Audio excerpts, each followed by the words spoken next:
विधानसभेसाठी जोरदार तयारी सुरू केली आहे।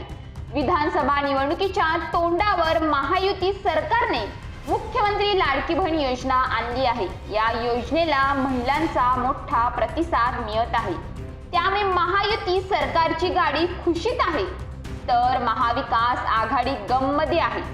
अशातच आता काँग्रेस आमदार सुनील केदार यांनी एक खळबळजनक विधान करत काँग्रेस आणि महाविकास आघाडीला अडचणीत आणलं आहे।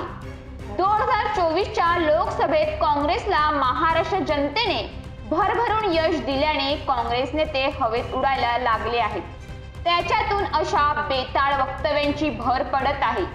काँग्रेसचे माजी मंत्री सुनील केदार यांनी मुख्यमंत्री लाडकी बहीण योजनेस संबंधित महत्त्वाचे संकेत दिले आहेत। त्यांनी आमचं सरकार आल्यानंतर आम्ही लाडकी बहीण योजना बंद करू असं म्हटलं आहे। केदार यांच्या या विधानावरून सत्ताधारी महायुती सरकारच्या नेते मंडळींकडून तिखट प्रतिक्रिया दिल्या जात आहेत। सुनील केदारचा निषेध करण्यासाठी शिवसेनेचे पदाधिकारी जमलेले आहेत।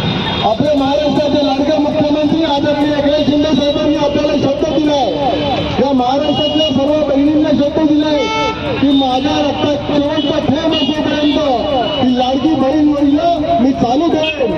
म्हणून महाराष्ट्राच्या बहिणींना काही घाबरण्याचं कारण नाही, पण असे नतद्रष्ट आणि त्यांना आपल्या लाडक्या बहिणींचं भावांचं प्रेम पावत नाही। काँग्रेस नेते लोकसभेच्या निकालावर भारावून जाऊन असे बेताळ वक्तव्य करू लागल्यास, वागू लागल्यास विधानसभेत फार मोठा फटका बसू शकतो। काँग्रेसचे भ्रष्ट आमदार सुनील केदार यांच्या वक्तव्यावरून सर्व ठिकाणी आंदोलने सुरू आहेत, तर काल शिवसेना पालघर जिल्हा बोईसर विधानसभेच्या वतीनेही बोईसर येथे सुनील केदार यांच्या वक्तव्यावरून शिवसेनेच्या वतीने जोडो मारो आंदोलन केले।